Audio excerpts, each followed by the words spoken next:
Olá pessoal, tudo bem? Sou o professor Renan Robson, tá? E hoje a gente vai voltar com o nosso curso de técnicos em vendas, ok? E a nossa disciplina de hoje é marketing no atacado e no varejo. Hoje a gente vai trabalhar sobre varejo, os tipos de varejo, quais são as principais empresas varejistas que existem hoje no mercado, tá?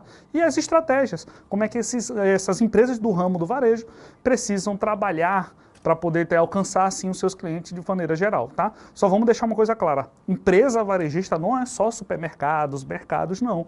São empresas de departamentos que nós conhecemos, aquelas que têm uma grande variedade de produtos, assim por diante. Somente essas de roupa que nós conhecemos, que são grandes, são nacionais, também são consideradas empresas do varejo. Então, bora primeiro descobrir o que é varejo. Bora ler aqui no slide. O varejo é a venda de bens ou serviços de uma empresa a um consumidor para uso próprio. Para a transação de varejo uma transação de varejo lida com pequenas quantidades de mercadorias, enquanto o atacado lida com a compra de mercadorias em grande escala, tá? Hoje em dia ele inclui vendas por diferentes canais, portanto os itens comprados na loja e adquiridos online se aplicam. Então vamos deixar claro, varejo e atacado são empresas que eles trabalham com produtos de maneira geral, só que a forma de fornecimento, a forma que eles chegam ao cliente são diferenciadas. Aqui no varejo diz o quê?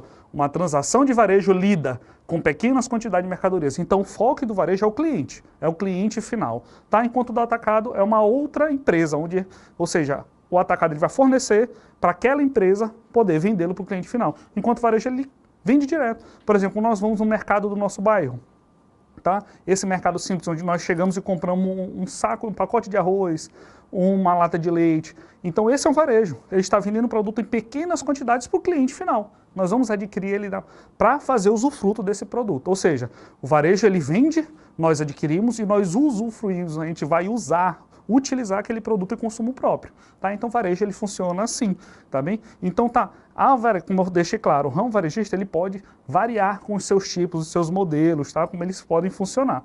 Então, continuando, hoje em dia inclui diferentes canais, tá? O ramo varejista também, tá? Antigamente, por exemplo, muito antes da pandemia, tá? Mas com a pandemia isso foi muito intensificado, o varejista ele tinha muito foco em loja física, ou seja, nós íamos ao ponto da loja, tá? Nós íamos ao local, lá, aquele ponto físico, para poder adquirir um certo produto, um determinado produto. Hoje, as vendas online simplificaram muito, tá? Então, os clientes, de maneira geral, eles se adaptaram também à compra, à aquisição de produto de maneira online, não somente de maneira física, tá? Então, ele tem um leque maior de opções para fazer utilização, compra e aquisição dos produtos que melhor lhe agradam, ok?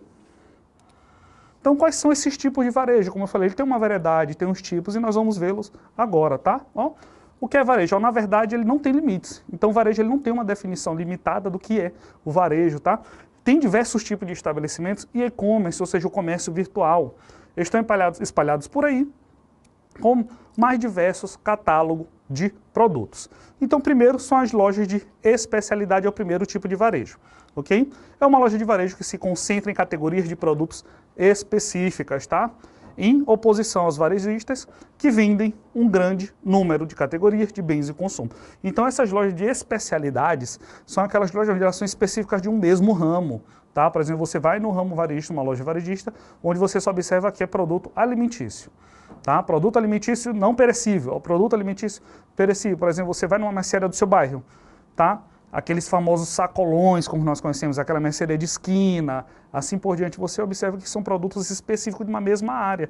Então, isso não deixa de ser uma loja varejista, tá? Só que ele é muito específico de uma mesma área. Você vai em uma loja de calçados, tá? É uma loja de especialidade, ela é muito específica de uma categoria de produtos, de um ramo de produtos. Então tem esse tipo de especificações, tá bom? Tem esses tipos de lojas. Isso facilita para a escolha do cliente, tá? Por exemplo, eu sei que eu estou necessitando de um calçado, então eu já sei que a loja X, lá do meu bairro, ou a loja X no shopping, ou a loja X no centro da minha cidade, eu observo que lá existe e ela é específica para calçados, e eu então posso me direcionar para ela com mais facilidade para adquirir o produto. Ou eu também posso, como foi falado no slide anterior, perdão, para ver a questão da compra online. Eu sei que se eu entrar naquele site X, da loja X, eu vou conseguir encontrar o produto que eu quero, tá? Isso facilita para mim encontrar o produto que mais agrega ao meu gosto, ao meu desejo e à minha necessidade, certinho? Então, loja de especialidade. Próximo são as lojas de departamento. O que que diz? Ó, são estabelecimentos de varejo que oferecem uma ampla variedade de bens de consumo em diferentes categorias de produtos, conhecidas como departamentos. Então vamos lá, as lojas de departamentos, ao contrário, vamos não dizer ao contrário, mas ela é mais ampla do que as lojas de especialidade. Enquanto a de especialidade ela é muito focada no ramo de produto, a de departamento ela é mais ampla. Ela abrange uma grande quantidade e variedade de produtos. Por exemplo, quando nós vamos naquelas grandes lojas de roupa que nós observamos que tem, tá, espalhada por todo o país, vocês observam que ele não vende só roupa. Ele vende calçados, ele vende alguns produtos para casa, então ele tem uma gama maior, tá? Quando nós vamos em redes de supermercados grandes, tá? Que nós conhecemos aqui em todo o Maranhão, tem várias redes de supermercados que são grandes. Você observa que algumas dessas lojas têm uma variedade enorme de produtos. Eu não encontro só produto perecível, não encontro só produto não perecível, não encontro só enlatados. Às vezes eu tenho até móveis para casa, eu tenho eletrodomésticos, tenho eletroeletrônicos, tenho televisões e assim por diante. Tá? Então essas são consideradas lojas de departamentos. Por quê? Porque elas oferecem uma ampla variedade de bens de consumo de diferentes categorias. Ou seja, são diferentes categorias. Não quer dizer, por exemplo, se tem o caso, por exemplo, uma loja de roupas.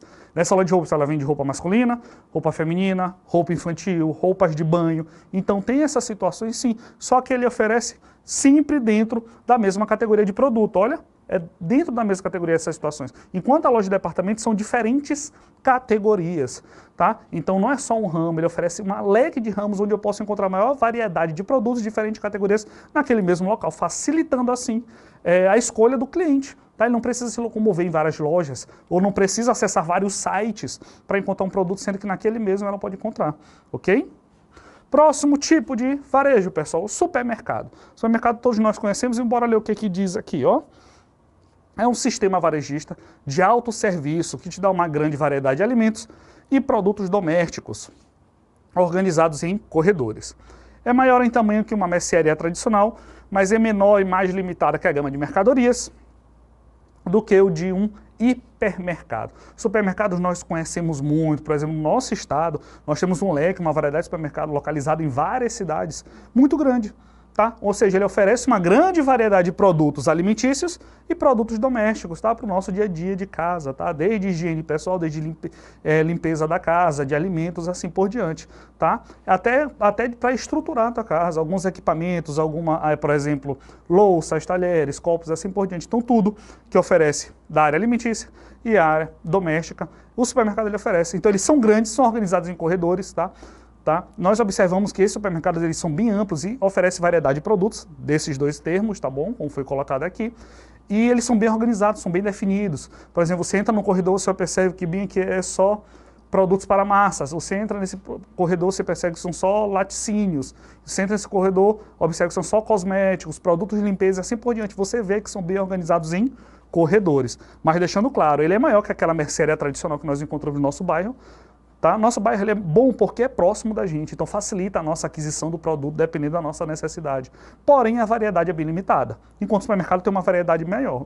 Porém, ele é menor que o hipermercado. Tá? E o que é esse hipermercado nós vamos ver agora. Tá bem? Então é uma combinação de supermercado com uma loja de departamento.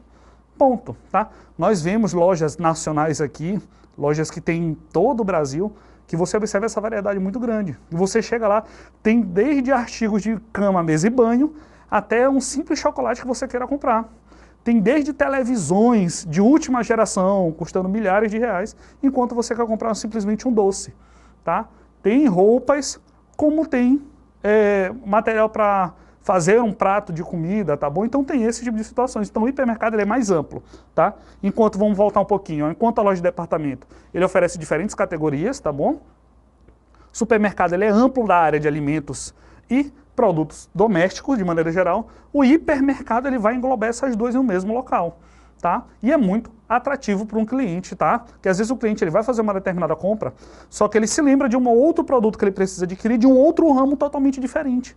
Tá? Que se ele fosse só na loja de departamento ele não encontraria, se ele fosse só no supermercado ele também não encontraria. Só que na loja hipermercado ele consegue encontrar esse produto, tá bom? Então ele tem essa facilidade também encontrada no hipermercado.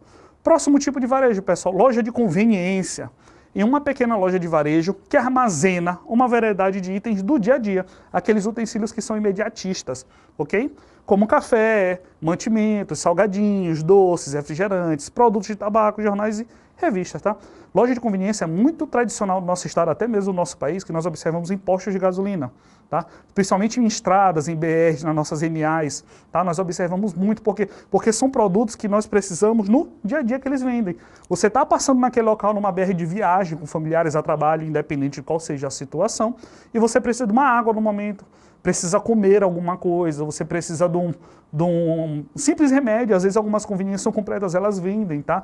Você precisa de papel para limpar, precisa de uma simples toalha de rosto. Então são essas coisas que são mais imediatas, que você precisa daquele momento, que são mais fáceis de encontrar para o seu dia a dia, são itens para o seu dia a dia. Então eles oferecem uma variedade muito boa, tá? Desde café, mantimentos, salgadinhos e etc. Então são essas lojas de conveniência. A mais comuns, como eu estou colocando como exemplo, são essas que nós encontramos em postos de gasolina, tá? Que nós temos essa cultura tradicional aqui no nosso estado e no Brasil, tá? E o próximo tipo de varejo é as lojas de descontos, tá?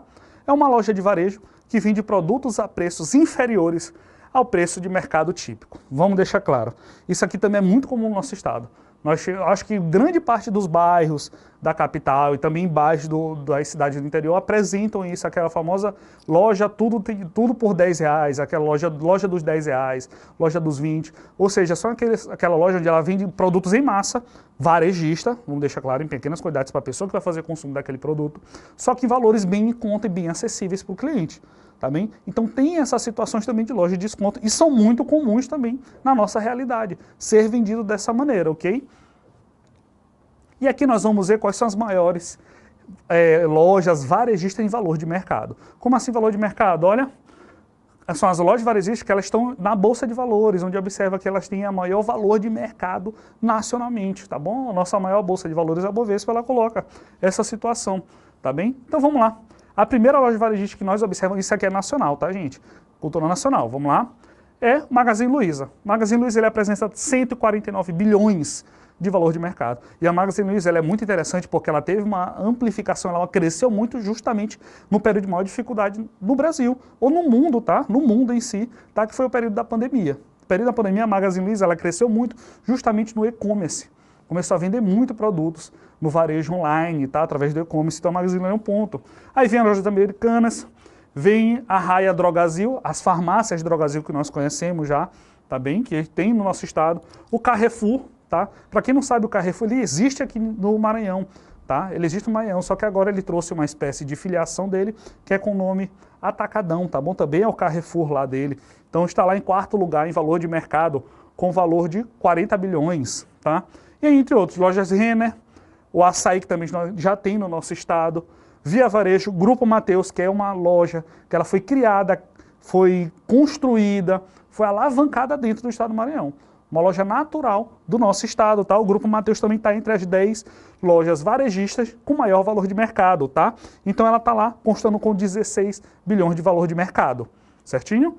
E por último aqui, tem as lojas americanas em nono lugar e o Grupo Guararapes, em último lugar com 9,98 bilhões, certo? Então são essas lojas listadas aqui no ano de 2020, tá? Deixando claro, com maior valor de mercado. Lojas varejistas, certinho? Então desde o Magazine Luiza em primeiro lugar, até o Grupo Guararapes em 10º lugar.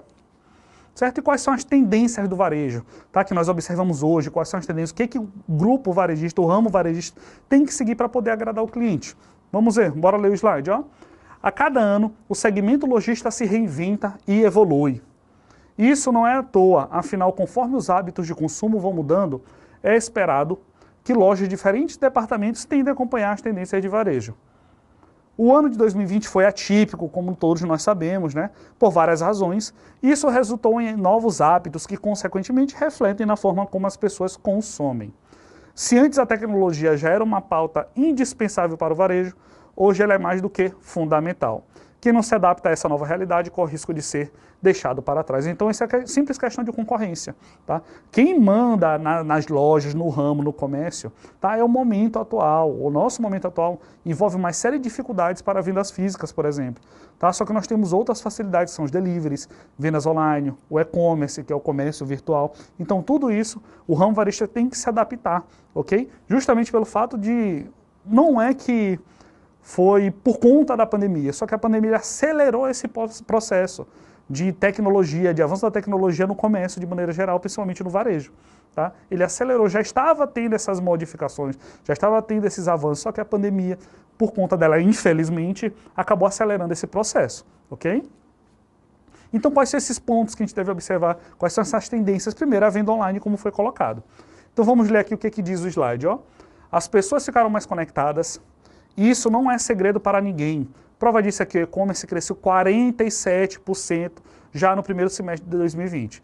É um valor muito alto, tá bem? Segundo pesquisa da Ebit e Nielsen, tá? Em parceria com a Elo. O número representa o maior aumento desse comércio dos últimos 20 anos. Isso significa que quem já possui uma loja física passou também a investir no modelo virtual. Além disso, o registro de casos de negócios que abriram 100% online podem ser destacados como influentes na melhoria deste número. Então, nós vamos só destacar esse dado, pessoal.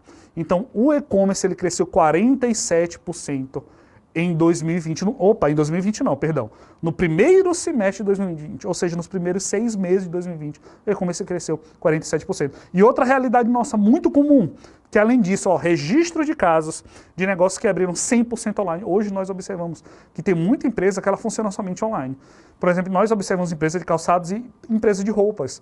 Tá? Tem empresas sim, lojas sim que existem, que são 100% virtual. Ela não tem um ponto físico. Ela faz somente a venda dos seus produtos virtualmente através de redes sociais, sites e assim por diante, as mais diversas plataformas. E dá certo, dá muito certo, pela facilidade e praticidade para os seus clientes, ok? Então, vendas online, esse primeiro ponto. Ó. Além do e-commerce, nas redes sociais também são ótimas aliadas e comprometem 2021 a aquecer mais, ou seja, 2021 a tendência é evoluir o e-commerce, tá? Através do setor lojista.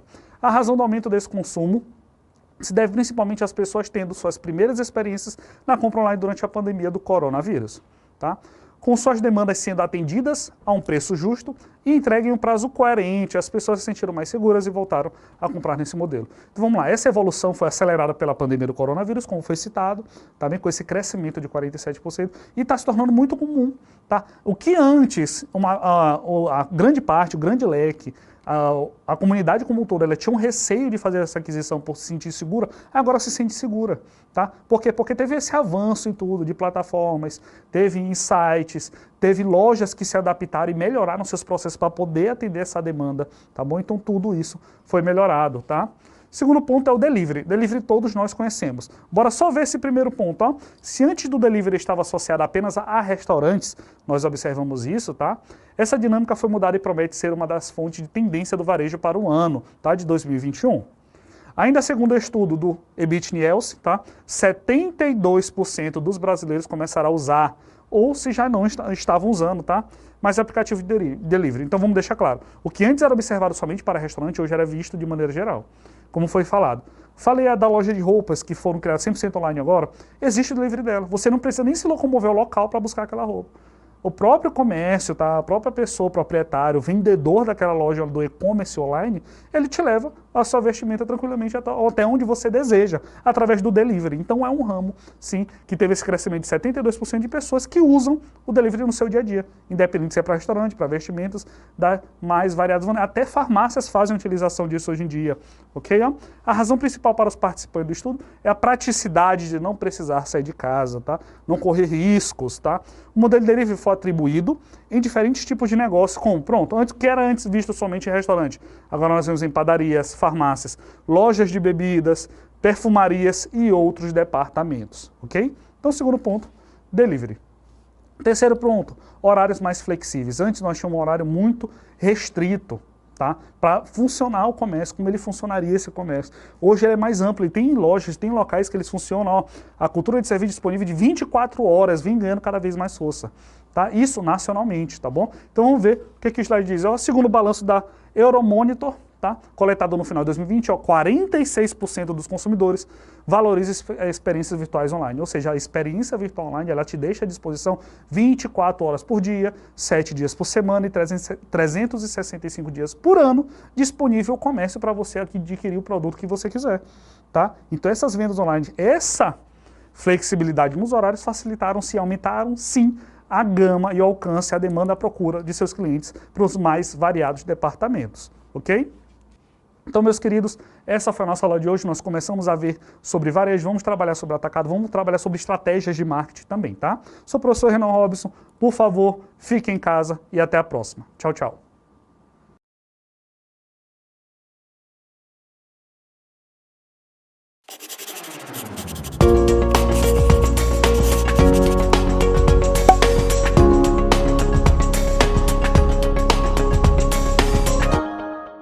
Olá pessoal, tudo bem? Sou o professor Renan Robson.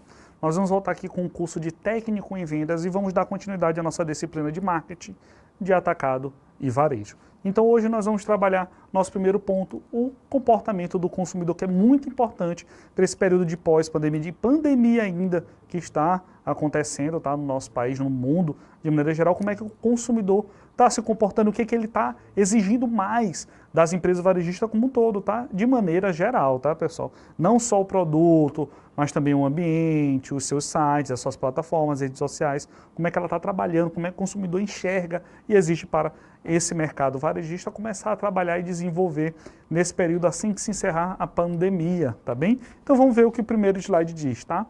Planejar no longo prazo depois de passarmos por 2020, tá? Parece um desafio imprevisível. Foi em março do ano passado que muitos negócios perceberam que seus planos de longo prazo não poderiam ser executados. Mas como pensar no futuro do varejo após um ano que trouxe tantos desafios? Então isso é um ponto muito importante que o ramo varejista deve enxergar.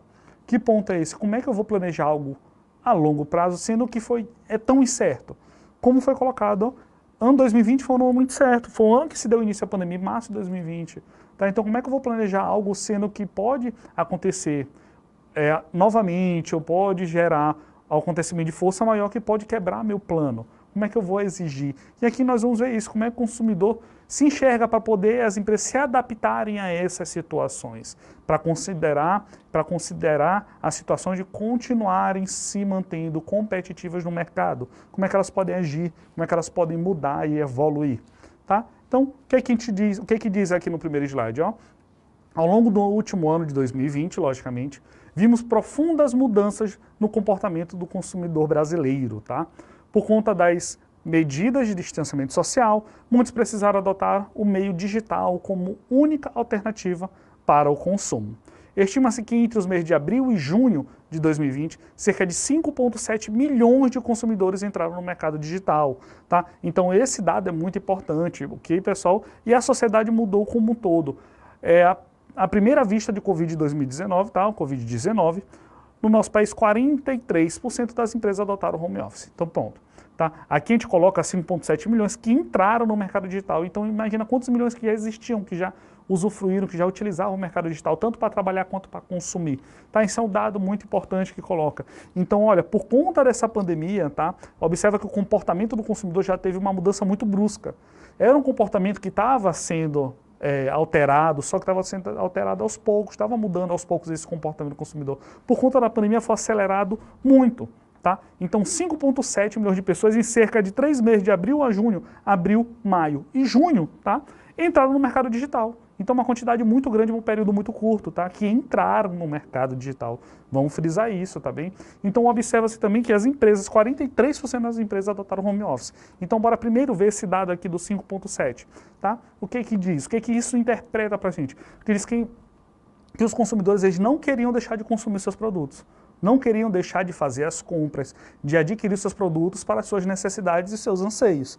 Porém, eles também não queriam ter que sair de suas casas, da sua segurança da sua casa, do seu isolamento social, para ir a uma loja onde teriam várias pessoas correndo o risco de contrair o Covid. Tá? Então mostra que as empresas têm que se adaptar ao mercado digital, para assim elas continuarem sendo competitivas e continuar dando receita para o seu funcionamento na venda do seu produto ou do seu serviço. Outro ponto muito importante, que esse segundo dado aqui, ó, 43% das empresas adotaram o home office. Tá? Isso foi de maneira geral, pessoal. Para a empresa não precisar parar de funcionar, parar de começar a produzir os seus produtos, parar de gerar serviço, ela teve que se adaptar ao home office, que é mais ou menos a pessoa trabalhar de casa. Ela segue a carga horária dela normal de trabalho, por exemplo, se for o caso de 8 horas diárias, ela continua trabalhando as 8 horas diárias dela, ela continua gerando produção, continua trabalhando em direção às suas metas, assim por diante, só que ela trabalha da sua residência, em segurança, Contudo, a empresa continua também gerando, continua com aquele colaborador empregado, continua gerando serviços, tá? E continua, consequentemente, gerando receita para si. Então é um ponto muito importante, eles tiveram que se adaptar. O home office era uma situação que era vista como uma situação muito complicada para as empresas se adaptarem, porque elas não teriam tanto controle daquele colaborador.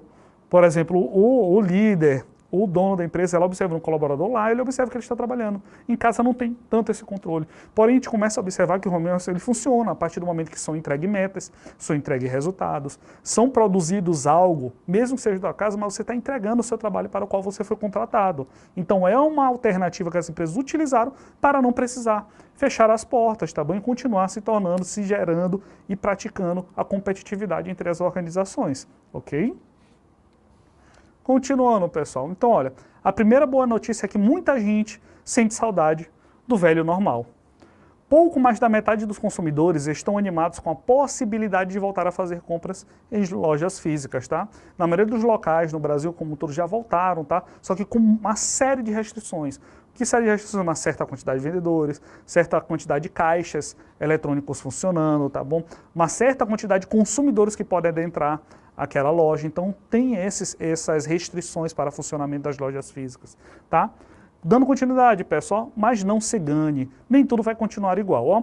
Para os 68% dos consumidores, as lojas físicas não podem mais ser somente corredores de produtos amontoados, certo? Mas devem ser lugares bonitos e agradáveis, com uma espécie de galeria de arte. Então pronto, quando nós observamos antes da pandemia, era que nós entrávamos numa loja de varejo, como por exemplo um supermercado, hipermercados, loja de departamento, conveniência, e nós observávamos somente uma grande quantidade de produtos amontoados, com muita gente caminhando, com muita gente fazendo suas compras em meio a corredores lotados. Tá bom? Então 68% dos consumidores é uma quantidade muito alta, tá? É uma estatística muito alta que aponta que não querem mais somente uma loja física dessa maneira. Querem que apresente uma loja física que seja mais atrativa visualmente, mais atrativa em relação à organização, mais atrativa em relação aos seus corredores, a organização de seus produtos, dos seus colaboradores, a higienização e a apresentação do local físico, tá? O consumidor é mais exigente assim. Tá bem? Nós vamos ver uns dados mais à frente que mostram isso, como o consumidor realmente está mais exigente, ok? Então esses são os dados que nós vamos observar agora. São dados do Relatório Varejo de 2021. O que é que diz? Olha, 90% dos consumidores falam que não vão comprar de marcas que tenham uma experiência ruim de compra, seja online ou offline, ou seja através do e-commerce, de lojas virtuais, ou seja através de pontos físicos. 90%, 9 em cada 10 pessoas não compram novamente no local, caso eles tenham uma experiência ruim. Que tipo de experiência ruim que pode ter? Professor Renan, foi só uma experiência de um atendimento? Foi só uma experiência do produto? Foi só a experiência do local? Não, é mais variada a experiência. Se a pessoa entrou naquele local e ela observou que aquele local está com mau cheiro, isso é uma experiência ruim. Um simples mau cheiro que pode ser resolvido com uma praticidade bem grande, tá? Mas é uma experiência ruim para aquele cliente. Porque aquele cliente ele quer chegar no local e quer ter aquela organização perfeita, tá? A gente sabe que o perfeito não vai existir, mas o mais próximo disso, tá? Quer ter um local bem limpo, um local bem higienizado, um local bem organizado, um local onde ele pode chegar e fazer a compra dele bem prática, tá? Sem precisar enfrentar muita gente, colocando a sua vida em risco por conta da pandemia, tá? Então 90% dos clientes eles querem evitar isso, eles evitam, eles não voltam. Vamos citar exemplos, vamos supor que eu cheguei no local X e percebi que a estrutura estava falha, tinha muita sujeira na estrutura daquele local. O cliente ele vê aquilo ali com uma experiência ruim. 90% das pessoas não voltam, tá? Ou ele chega num determinado restaurante e o garçom não atende ele muito bem, tá? Ou observa que o garçom está com vestimentas sujas, ou observa que o garçom não está preparado para satisfazer a necessidade dele, tirar as dúvidas daquele determinado cliente. Uma experiência ruim, tá bom? Ou simplesmente, o que é também muito grave, a gente considera até o mais grave, é ela não comprar aquele produto pelo qual ela pagou. Tá? Aquele produto não chegar da maneira pelo qual ela comprou, que ela pagou aquele produto, não ser da qualidade que ela previa que recebesse, tá? Então isso também é muito grave, é considerado uma experiência ruim. Então vamos repetir, vamos frisar, 90%, 9 em cada 10 pessoas não voltam naquele determinado local de varejo por conta de uma experiência ruim que ela teve, sendo ela online ou offline. Online pode ser o quê, gente? Aqui eu citei só situações do offline, tá? Mas online pode ser o quê? Entrega fora do prazo, produto fora da qualidade pelo qual comprou, uma embalagem que não veio padrão, que observa que a embalagem já estava aberta daquele produto, tá? Por exemplo, no caso de delivery de restaurantes, o produto chegou frio, o produto não chegou na quantidade que ele comprou, aquele produto veio errado. Isso tudo são considerados vendas ruins, são experiências ruins para o cliente. Ok? O segundo ponto aqui do relatório Varejo 2021 diz o quê? Ó? Que 68% dos consumidores querem lojas parecidas com galerias de arte, em vez de corredores com produtos empilhados. Tá? Quando nós chegamos às vezes em loja de varejo, nós observamos somente vários corredores com uma gama de produto muito grande amontoada. Tá? Mas não é só isso que nós exigimos hoje. Tá? Os clientes hoje, de maneira geral, eles exigem que sejam mais parecidos com uma galeria de arte, ou seja, um ambiente mais agradável, um ambiente que limita mais as condições de consumidores e de colaboradores para evitar uma grande gama de colaboradores, tá? De pessoas naquele local, naquele ponto físico. Tá? E o terceiro dado diz o quê? Que 74% dos consumidores, ou seja, praticamente 3 a cada 4 consumidores se esforçariam para ir a lojas que não tivessem filas ou onde a experiência de compra fosse mais prática. Vamos lá. Isso aqui, nós sabemos que hoje, devido à pandemia, já existia esse cuidado antes, só que agora ficou muito maior, não tem nem como comparar, que nosso cuidado com a saúde hoje, de maneira geral, é muito importante. Temos que cuidar, sim, principalmente efeito de isolamento social, enfrentar lugares com uma grande quantidade de gente evitada. Tá bom? Então isso tudo acontece. Então imagina você chegar no local onde você, numa lotérica, no banco, você fazer somente um pagamento, vamos dizer assim, um pagamento simples, e você observa que tem uma fila grande. Provavelmente eu não vou frequentar aquele local, o cliente não vai frequentar aquele local, tá? Porque ele está evitando isso, ó, locais com grande filas ou com grande quantidade de gente. Vamos supor que eu vou comprar em uma loja de departamentos, vou em um supermercado, vou em um hipermercado, vou em uma conveniência e observo que aquela loja está com uma grande quantidade de pessoas. Tá? Então os clientes eles preferem hoje o quê? Se esforçar, ou seja, em um local de mais difícil acesso, em um local mais distante dele, para justamente evitar isso, ó, evitar essas filas, esse aglomerado de pessoas, assim acabando com o isolamento social. E também tem esse segundo ponto, 74% dos consumidores falam que essa experiência de compra dele tem que ser prática. Ou seja, ele tem que chegar no local, tem que ser bem atendido, tem que ser apresentado o produto e ele tem que sair de lá com o produto em mãos. Tá? Não tem mais aquele processo de ser uma compra demorada, fazendo com que ele fique dentro da loja por mais tempo. Tá? O cliente ele evita hoje, então ele é mais exigente em relação a isso. Imagina você, com todo o isolamento social, com todo esse processo de pandemia que estamos vivendo, você chegar num local e passar cerca de 1 hora para adquirir um produto, 40 minutos, e tendo uma grande movimentação de pessoas naquele local.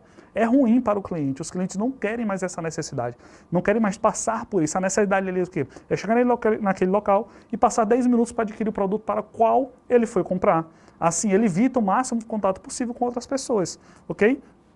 Então esses dados, pessoal, 90% das pessoas não compram, se for um local que tiver uma experiência ruim, não voltam, perdão. 68% querem pessoas, locais que estejam mais parecidos com uma galeria de arte, bem organizados. E 74% se esforçam para não ir em locais onde tenham filas e que suas compras sejam mais práticas. Então vamos ler o que diz aqui. Ele dá continuidade ao slide anterior, tá, pessoal, que apresenta aqueles dados que nós acabamos de ver, ó. Algumas mudanças atravessam as fronteiras do online e do físico. O mais importante delas é a experiência do cliente. Para os consumidores brasileiros, uma experiência de compra ruim é inaceitável, certo? Ó, para 90%, como foi levantado no dado anterior, para 90% dos consumidores, uma experiência negativa, seja online ou no físico, é suficiente para nunca mais comprar daquela marca ou naquele local, tá? Então, outra expectativa do consumidor brasileiro do varejo no pós-pandemia é a flexibilidade. Afinal, se durante a pandemia os negócios foram capazes de oferecer vendas em novos canais ou prazos de entrega mais rápidos, por que isso não deve continuar? Porque isso não continuaria sendo feito após a pandemia. Olha, para 91% dos brasileiros, a flexibilidade precisa continuar. O que é essa flexibilidade? É, por exemplo, essa facilidade de compra, aquele processo que eu posso adquirir um produto de casa através de vendas online, aquele ponto físico que começou a utilizar o delivery como nós trabalhamos na aula passada, tá? Então isso tudo torna para o cliente mais flexível. Então olha esse dado, 9 a cada 10, pouco mais de 9 a cada 10, ou seja, 91 pessoas a cada 100 pessoas dos brasileiros querem que a flexibilidade continue, tá bom? E assim facilitando o seu processo de compras, tá? Isso tudo continuando o trabalho de isolamento social, evitando aglomerações de pessoas, certo? E agora nós vamos trabalhar a unificação comercial. A unificação comercial nada mais é do que unir aquela loja que une o seu ponto físico com o online. Trabalha a parte offline e trabalha a parte online do mesmo jeito. Então vamos ler o que o slide diz, tá? Ó, com o legado dessa pandemia, teremos a maior integração entre os ambientes digital e o ambiente físico. Para os consumidores, essa é uma barreira que cada vez faz menos sentido, certo? Ela impõe dificuldades e impede novas ideias. Nesse cenário, a unificação comercial ganha força com a integração total desses dois mundos, certo? Consumidores demandam a possibilidades como fazer compra na loja e receber em casa. Podem trocar eventuais produtos adquiridos online em uma loja física. Entre outras, só pode ser possível através do unificação comercial. Então pronto, essas são facilidades que não surgiram, mas aumentaram a movimentação por conta da pandemia. Tem situações, por exemplo, vamos colocar exemplos para vocês, como foi colocado aqui no final do slide. Ó. Consumidores demandam a possibilidade de fazer uma compra na loja e receber em casa. Como, por exemplo, eu fazer uma compra na loja física e receber em casa. Fazer uma compra na loja online e receber em casa. Ou também pode ter essas opções de eu fazer a compra na loja física, porém eu não quero esperar o prazo de entrega e na loja online, perdão, fazer a compra na loja online, tá? E eu não quero esperar esse prazo de entrega e eu vou até uma loja física mais próxima daquela empresa e recebo meu produto. Então isso tudo é unificação comercial, onde eu trabalho unificado as vendas offline através de pontos físicos e as vendas online através de lojas virtuais do e-commerce daquela instituição. Como foi colocado na aula anterior, se vocês recordam, a maior empresa com maior valor de mercado é a Magazine Luiza, tá? E ela trabalha muito bem com essa unificação comercial, tá? Ela tem vários pontos físicos espalhados pelo país, tá? E além disso, ela tem uma loja virtual muito ampla, com uma gama de produtos, uma variedade de produtos muito boa para aquisição, tá? Do cliente, independente do produto que ele queira, da marca que ele queira adquirir. Tá? Então tem essas opções de eu comprar o produto online e receber na loja física, de eu ir comprar na loja física e utilizar o serviço de delivery para entregar na minha casa. Tá? Então há essas opções de eu comprar online e fazer a troca desse produto em loja física. Tem essas situações, esse processo de troca de produtos. Então isso tudo é unificação comercial onde facilita para o cliente adquirir um produto naquela loja. Tá? Ele observa, o cliente ele é mais exigente, o comportamento do consumidor, como vimos agora pouco, torna o cliente mais exigente para o mercado hoje, certinho? E isso tudo chama atenção, ok? Não só a compra do produto, mas a vinda do serviço também, certinho? Dando continuidade na unificação comercial, pessoal, ó. Após a unificação comercial, mostrou-se como uma integração importantíssima para o momento de incerteza. Ao redor do mundo, 50% dos clientes, ou seja, metade dos clientes da unificação comercial, viram seus volumes de transação ficarem estáveis durante a pandemia. Tá?